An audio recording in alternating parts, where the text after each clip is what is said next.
Hey people, this King James Version and everything since would tell us that now Joshua was clothed with garments filthy and was standing before the angel. But the original Hebrews, this word for clothed with garments is lavish in gaudies. See this lavish, there's no dot in the B. And then here's a dot in the B, and it just pronounces in gaudies. Final M is a S, or just assume it's plural if you want to pronounce it as an M, but it's gaudy. And then plural, gaudy from, gaudies. In the gaudies. And so lavishes sumptuously rich, elaborate, and luxurious. And gaudy is just so extravagantly bright or showy, typically so as to be tasteless. And so when you lavish in gaudies, if you're filthy after that, you're filthy rich is what you are. And they trying to twist this around on us.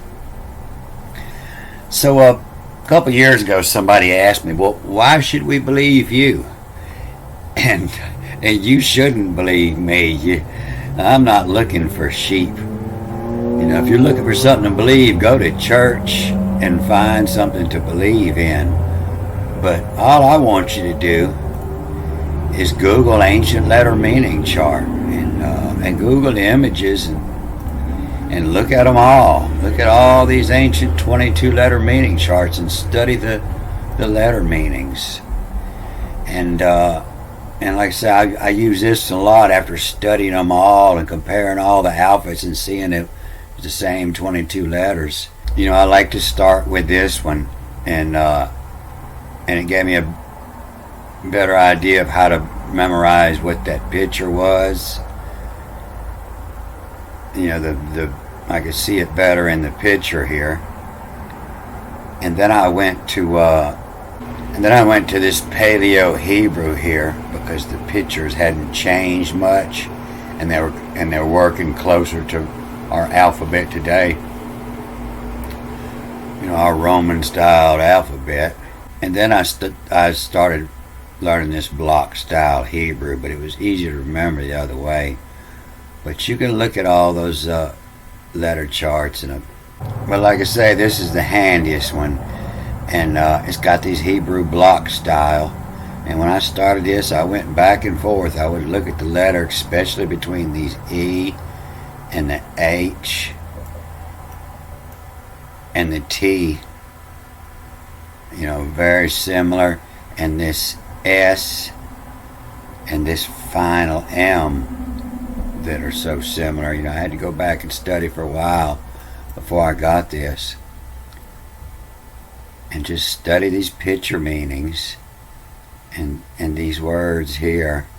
And I've looked at these before, but I don't know. I didn't bother trying to memorize them because I knew it had nothing to do with the writing of this. And then I just spent a couple years you know, trying to break down all these words. Of, L is of, B is in, S consume, and think about how that would create a word of in consume, and in lift through works from. And so in lift through works from, you see this is in lift dies, D-I-S. And I already had a clue that that's what this was about before I ever started, because that was the big thing, and it was the 13th company, and it was highly regulated, was dyes, and not everybody wore the purple. But you can see this lavish is spelled a couple of different ways here, and it's lavish signs and lavish, and then here it doesn't have the G, just in dyes, the lavish in dyes, you know, lavish in color. And here it is again, a lav to love us. It has a U in there now, and it says more to love us in Gaudies, and to lavish is just where we were in Gaudies. And if you look at this other word here, and that's what I did. I spent a lot of time, and I would go through and I would read all these, and I would read all these chapters until I just learned more and more of these words. But you can see now it's, still in lavish, just has it evolve in front of it, and lavish in Gaudies. And you can see, the BGD is the base of this word. The BGD will be at all of them. And you can't trust this all the time. You just have to read everything. And check them all out, and you see, that the big dick,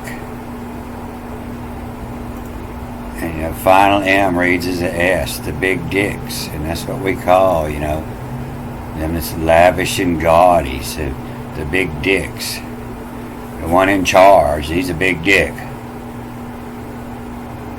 and just over much time of reading all this.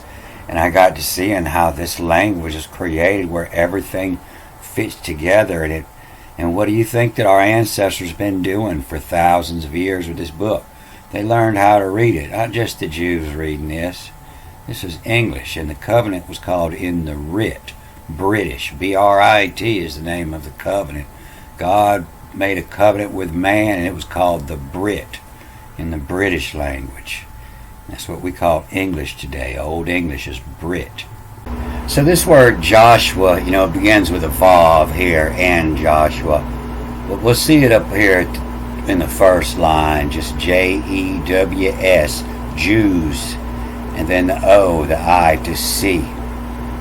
And so this word is, they're saying that the word Jesus is pronounced Yahushua, because when you look in the Greek, this word is given the exact same spelling, the three different spellings of Jesus is in the New Testament. And it's the I-H-S-O-U-N. And sometimes it's just the I-H-S-O-U, and sometimes it's the I-H-S-O-U-S. And so this is the part, is the I-H-S. And the I-H-S, you'll see that, you'll see the Pope carrying that symbol around, the I-H-S, and they try to say it's Jesus, but this symbol was around a lot longer before that.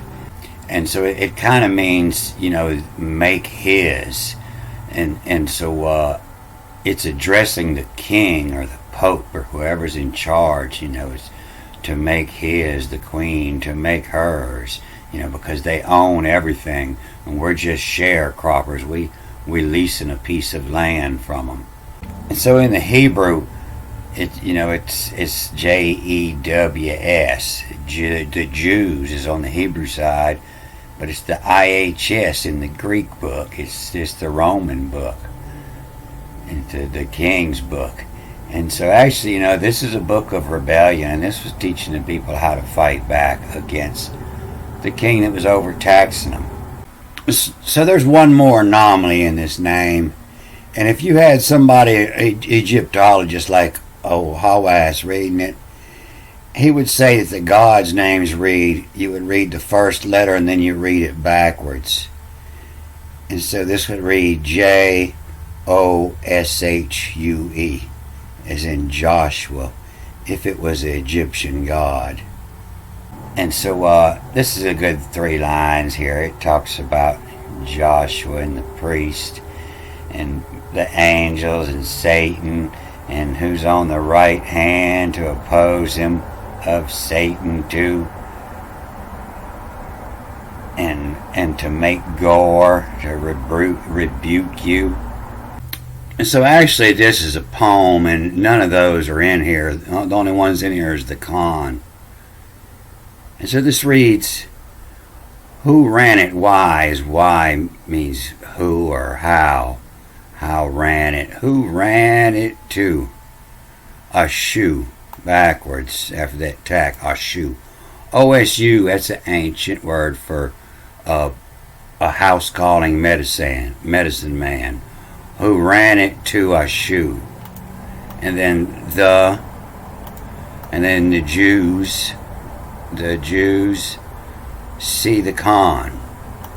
The con is the con, historic title of uncertain origin, used in some medieval Central Asian societies.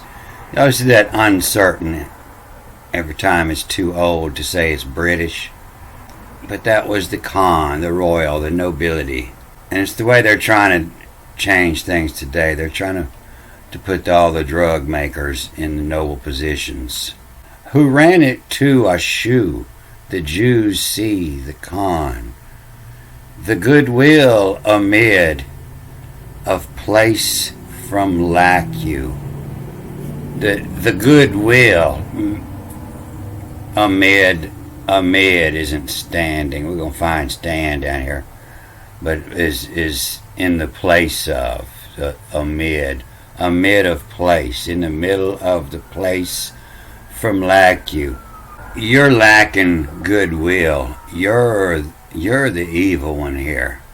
The goodwill amid of place from lack you. From lack. You don't have the goodwill of the place. And so we stand. WESTHN. STHN is an ancient word, Nordic word for stand. We stand amid. You see they do it all the time. Standing. We stand amid. So the ancient Middle Low German, Dutch, and all the Danish, all the ancient sailors over there. Stan, STHN, and it's like if you grow a stand of pine trees, a stand, to stand, to be upright. You didn't get a seat, you're standing. Who ran it to a shoe? The Jews see the con. The goodwill amid of place from lack you. We stand amid. All in Jimmy, backwards and forwards. All when WNJMY. Jimmy in Jimmy into. When Jimmy into. Listen to. LSTHN. You listen to. You're trying to push your way up front to get a better seat to listen to the con. And the goodwill from lack you of place. You don't have no goodwill. You're not being real nice about it. You're pushing your way up. Who command? Who to yammer? To make command. Who yammer? You of not says then. Of not says then. Igor. You. Igor doesn't mean rebuke. Igor is an ancient word meaning a warrior. Ancient Old Norse meaning warrior. Igor with his sword.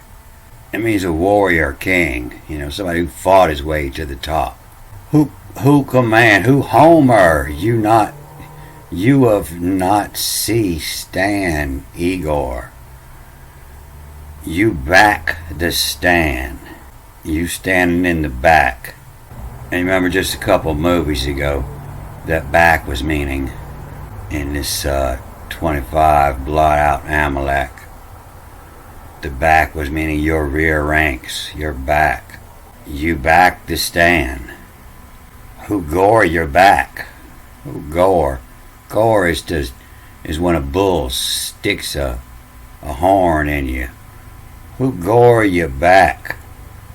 The bore in divide first. The bore is if you're boring a hole. You're piercing with a gore. Who gore you back the bore? By Russell's the lose.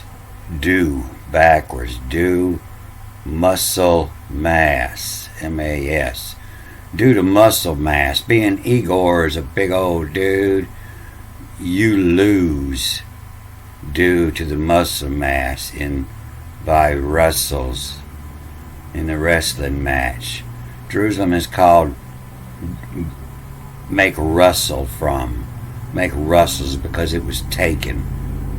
And you, so I, lavish in gaudies, 'tis ways to amid lipping them lack. And so that's the way poets would write, but you could probably read this as so I lavish in gaudies. You, to you, 'tis. X can be read as TS, like TIS, tis is old English for it is. It is ways to amid of place them lack. To amid of middle place. The middle place them lack. To amid of place them lack. So let me try to get that all together where it'll rhyme. Who ran it to a shoe? The Jews see the con, the godel amid, the goodwill amid of place from lack you. We stand amid all when Jimmy into listen to. This listen to is trying to rhyme with this you. And yammer you of not see stand. Make gore you back the stand. Who gore you back the bore by Russells from the lose due muscle mass. To you, so I, lavish in gaudies, 'tis ways to amid of place them lack. And here's another one that screams a problem. What tacky, WTQHI, what tacky from in gaudy give? You see it comes up with clothes or jewels. What tacky clee to attach? What tacky to in gaudy? It took cloth you embroidered, or what tacky to kin. And so you see this word took, it comes up. It spells probably 100 different words here, and they'll just say they all mean took. But usually it centers around the QH, or the wife, the WIQH is your wife, and so that means took. And he took his wife. Well, that's what your word wife means. It's a jailhouse word. Somebody says he's gonna wife you. That's not a noun. That's a verb. All right, I'm gonna cut this off here. A good day.